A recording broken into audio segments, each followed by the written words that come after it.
پیدائش ایک باب۔ خدا نے ابتدا میں زمین و آسمان کو پیدا کیا، اور زمین ویران اور سنسان تھی، اور گہراؤں کے اوپر اندھیرا تھا، اور خدا کی روح پانی کی سطح پر جنبش کرتی تھی۔ اور خدا نے کہا کہ روشنی ہو جا، اور روشنی ہو گئی۔ اور خدا نے دیکھا کہ روشنی اچھی ہے، اور خدا نے روشنی کو تاریکی سے جدا کیا۔ اور خدا نے روشنی کو تو دن کہا، اور تاریکی کو رات۔ اور شام ہوئی اور صبح ہوئی، سو پہلا دن ہوا۔ اور خدا نے کہا کہ پانیوں کے درمیان فضا ہو، تاکہ پانی پانی سے جدا ہو جائے۔ پس خدا نے فضا کو بنایا، اور فضا کے نیچے کے پانی کو فضا کے اوپر کے پانی سے جدا کیا، اور ایسا ہی ہوا۔ اور خدا نے فضا کو آسمان کہا، اور شام ہوئی اور صبح ہوئی، سو دوسرا دن ہوا۔ اور خدا نے کہا کہ آسمان کے نیچے کا پانی ایک جگہ جمع ہو کہ خشکی نظر آئے، اور ایسا ہی ہوا۔ اور خدا نے خشکی کو زمین کہا، اور جو پانی جمع ہو گیا تھا اس کو سمندر۔ اور خدا نے دیکھا کہ اچھا ہے۔ اور خدا نے کہا کہ زمین گھاس اور بیج دار بوٹیوں کو اور پھلدار درختوں کو، جو اپنی اپنی جنس کے موافق پھلیں، اور جو زمین پر اپنے آپ ہی میں بیج رکھے اگائے، اور ایسا ہی ہوا۔ تب زمین نے گھاس اور بوٹیوں کو، جو اپنی اپنی جنس کے موافق بیج رکھیں، اور پھلدار درختوں کو، جن کے بیج ان کی جنس کے موافق ان میں ہیں، اگایا۔ اور خدا نے دیکھا کہ اچھا ہے۔ اور شام ہوئی اور صبح ہوئی، سو تیسرا دن ہوا۔ اور خدا نے کہا کہ فلک پر نیر ہو، کہ دن کو رات سے الگ کریں، اور وہ نشانوں اور زمانوں اور دنوں اور برسوں کے امتیاز کے لیے ہوں، اور وہ فلک پر انوار کے لیے ہوں، کہ زمین پر روشنی ڈالے۔ اور ایسا ہی ہوا۔ سو خدا نے دو بڑے نیر بنائے، ایک نیر اکبر کہ دن پر حکم کرے، اور ایک نیر اصغر کہ رات پر حکم کرے۔ اور اس نے ستاروں کو بھی بنایا، اور خدا نے ان کو فلک پر رکھا کہ زمین پر روشنی ڈالے، اور دن پر اور رات پر حکم کرے، اور اجالے کو اندھیرے سے جدا کرے۔ اور خدا نے دیکھا کہ اچھا ہے۔ اور شام ہوئی اور صبح ہوئی، سو چوتھا دن ہوا۔ اور خدا نے کہا کہ پانی جانداروں کو کثرت سے پیدا کرے، اور پرندے زمین کے اوپر فضا میں اڑے۔ اور خدا نے بڑے بڑے دریائی جانوروں کو، ہر قسم کے جاندار کو، جو پانی سے بکثرت پیدا ہوئے تھے ان کے جنس کے موافق، اور ہر قسم کے پرندوں کو ان کے جنس کے موافق پیدا کیا۔ اور خدا نے دیکھا کہ اچھا ہے۔ اور خدا نے ان کو یہ کہہ کر برکت دی کہ پھلو اور بڑھو، اور ان سمندروں کے پانی کو بھر دو، اور پرندے زمین پر بہت بڑھ جائیں۔ اور شام ہوئی اور صبح ہوئی، سو پانچواں دن ہوا۔ اور خدا نے کہا کہ زمین جانداروں کو ان کے جنس کے موافق چوپائے، اور رینگنے والے جاندار اور جنگلی جانور ان کے جنس کے موافق پیدا کرے، اور ایسا ہی ہوا۔ اور خدا نے جنگلی جانوروں اور چوپایوں کو ان کے جنس کے موافق، اور زمین کے رینگنے والے جانداروں کو ان کی جنس کے موافق بنایا۔ اور خدا نے دیکھا کہ اچھا ہے۔ پھر خدا نے کہا کہ ہم انسان کو اپنی صورت پر، اپنی شبیہ کے مانند بنائیں، اور وہ سمندر کی مچھلیوں اور آسمان کے پرندوں اور چوپایوں اور تمام زمین اور سب جانداروں پر جو زمین پر رینگتے ہیں اختیار رکھیں۔ اور خدا نے انسان کو اپنی صورت پر پیدا کیا، خدا کی صورت پر اس کو پیدا کیا، نر و ناری ان کو پیدا کیا۔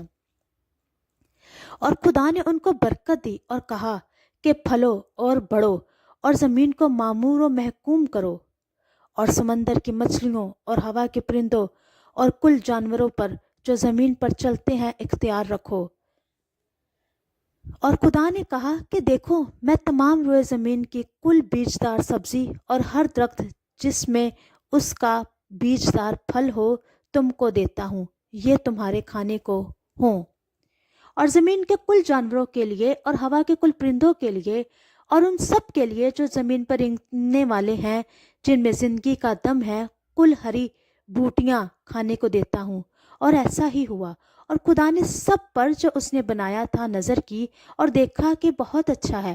اور شام ہوئی اور صبح ہوئی، سو چھٹا دن ہوا۔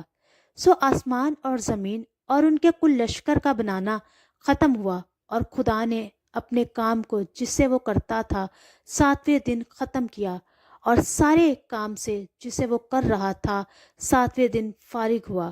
اور خدا نے 7ویں دن کو برکت دی اور اسے مقدس ٹھہرایا، کیونکہ اس میں خدا ساری کائنات سے جسے اس نے پیدا کیا اور بنایا فارغ ہوا۔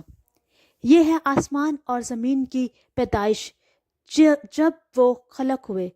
جس دن خداوند خدا نے زمین اور آسمان کو بنایا، اور زمین پر اب تک کھیت کا کوئی پودا نہ تھا اور نہ میدان کی کوئی سبزی اب تک اگی تھی، کیونکہ خداوند خدا نے زمین پر پانی نہیں برسایا تھا، اور نہ زمین جوتنے کو کوئی انسان تھا، بلکہ زمین سے قہر اٹھتی تھی اور تمام روئے زمین کو سیراب کرتی تھی۔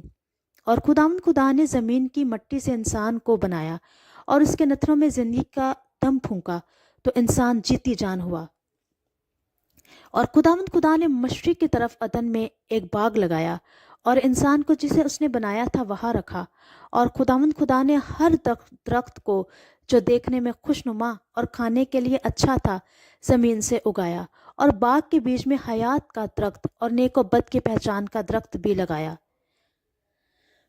اور عدن سے ایک دریا باغ کے سیراب کرنے کو نکلا، اور وہاں سے چاند 4 ندیوں میں تقسیم ہوا۔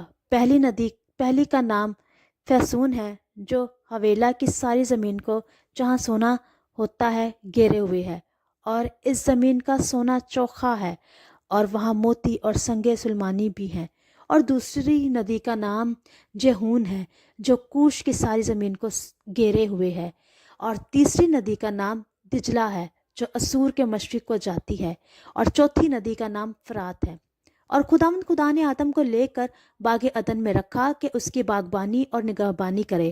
اور خداوند نے آدم کو حکم دیا کہ کہا کہ تو باغ کے ہر درخت کا پھل بے روک ٹوک کھا سکتا ہے، لیکن نیک و بد کی پہچان کے درخت کا کبھی نہ کھانا، کیونکہ جس روز تو نے اس میں سے کھایا تو مرا۔ اور خداوند خدا نے کہا کہ آدم کا اکیلا رہنا اچھا نہیں، میں اس کے لیے ایک مددگار اس کی مانند بناؤں گا۔ اور خداوند خدا نے کل دشتی جانور اور ہوا کے کل پرندے مٹی سے بنائے، اور ان کو آدم کے پاس لایا کہ دیکھے کہ وہ ان کے کیا نام رکھتا ہے۔ اور آدم نے جس جانور کو جو کہا وہی اس کا نام ٹھہرا۔ اور آدم نے کل چوپایوں اور ہوا کے پرندوں اور کل دشتی جانوروں کے نام رکھے، پر آدم کے لیے کوئی مددگار اس کی مانند نہ ملا۔ اور خداوند نے آدم پر گہری نیند بھیجی، اور وہ سو گیا، اور اس نے اس کی پسلیوں میں سے ایک کو نکال لیا اور اس کی جگہ گوشت بھر دیا۔ اور خداوند خدا اس پسلی سے جو اس نے آدم میں سے نکالی تھی ایک عورت بنا کر اسے آدم کے پاس لایا۔ اور آدم نے کہا کہ یہ تو اب میری ہڈیوں میں سے ہڈی اور میرے گوشت میں سے گوشت ہے، اس لیے وہ ناری کہلائے گی، کیونکہ وہ نر سے نکالی گئی۔ اس واسطے مرد اپنے ماں باپ کو چھوڑے گا اور اپنی بیوی سے ملا رہے گا، اور وہ ایک تن ہوں گے۔ اور آدم اور اس کی بیوی دونوں ننگے تھے اور شرماتے نہ تھے۔ پیدائش 3 باب۔ اور جب کل دشتی جانوروں سے جن کو خداوند خدا نے بنایا تھا چالاک تھا، اور اس نے عورت سے کہا، کیا واقعی خدا نے کہا ہے کہ باغ کے کسی درخت کا پھل تم نہ کھانا؟ عورت نے سانپ سے کہا کہ باغ کے درختوں کا پھل تو ہم کھاتے ہیں، پر جو درخت باغ کے بیچ میں ہے اس کے پھل کی بابت خدا نے کہا ہے کہ تم نہ تو اسے کھانا اور نہ چھونا، ورنہ مر جاؤ گے۔ تب سانپ نے عورت سے کہا کہ تم ہرگز نہ مرو گے، بلکہ خدا جانتا ہے کہ جس دن تم اسے کھاؤ گے تمہاری آنکھیں کھل جائیں گی، اور تم خدا کی مانند نیک و بد کے جاننے والے بن جاؤ گے۔ عورت نے جو دیکھا کہ وہ درخت کھانے کے لیے اچھا اور آنکھوں کو خوشنما معلوم ہوتا ہے اور عقل بخشنے کے لیے خوب ہے، تو اس کے پھل میں سے لیا اور کھایا اور اپنے شوہر کو بھی دیا، اور اس نے کھایا۔ تب دونوں کی آنکھیں کھل گئیں اور ان کو معلوم ہوا کہ وہ ننگے ہیں، اور انہوں نے انجیر کے پتوں کو سی کر اپنے لیے لنگیاں بنائیں۔ اور انہوں نے خداوند خدا کی آواز جو ٹھنڈے وقت باغ میں پھرتا تھا سنی، اور آدم اور اس کی بیوی نے آپ کو خداوند خدا کے حضور سے باغ کے درختوں میں چھپایا۔